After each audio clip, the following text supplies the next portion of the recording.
Most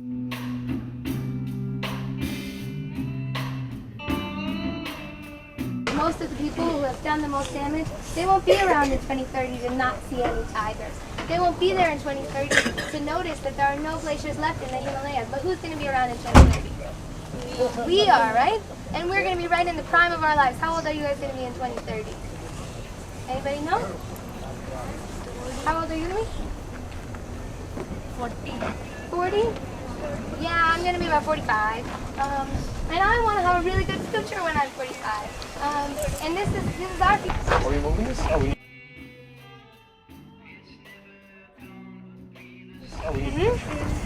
Yeah, I want to see greenery everywhere too. What about you? Water. I want water for everybody. Anybody else have a vision for 2030? Wildlife. Less pollution. Less pollution. Plastic being recycled or plastic being gone. More tigers. More tigers. I want to see more tigers too. I've never seen a tiger in the wild. I want to see one. Anybody else have a vision they want to see in 2030? Where's our energy going to come from in 2030? Yeah. Solar energy? Oh, this is heavy. The sun. The sun.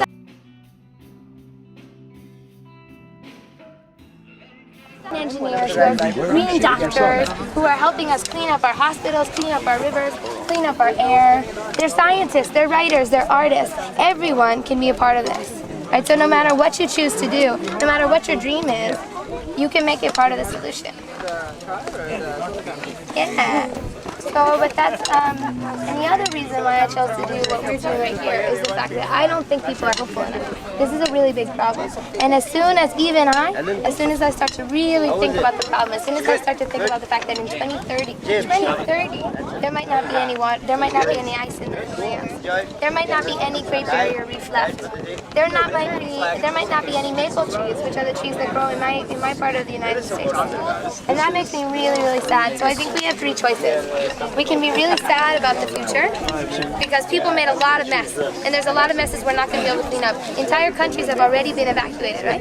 We can either be really angry, so we can be sad, we can be angry at what happened, or we can do something. Or we can be really hopeful. We can recognize that the future is not decided. The future is never decided, and the future is, we can always make changes, and we can always do this. Right?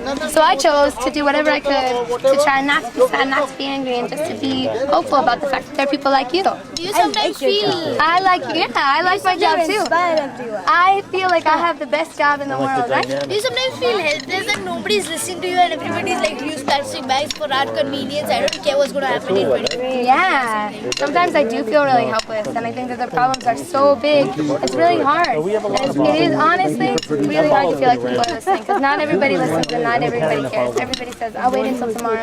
You can fix it. Someday someone's going to develop a solar panel that'll be so cheap, we don't have to, it doesn't matter. We're going to build all the coal plants we want right now. I'm going to put in all the lights I want in my house, and tomorrow I'll fix it. But I know that we don't have until tomorrow. We don't have time to wait, because the decisions made today are going to be the decisions that we're stuck with in the future. Which is why as young people, it's so important that we start looking at what's happening. And we start saying, that's not the future I want. You're making decisions about my future. And when you make decisions about my future, you listen to me. So it's really important that you guys make sure you get your voices heard, and that you think about what future you want.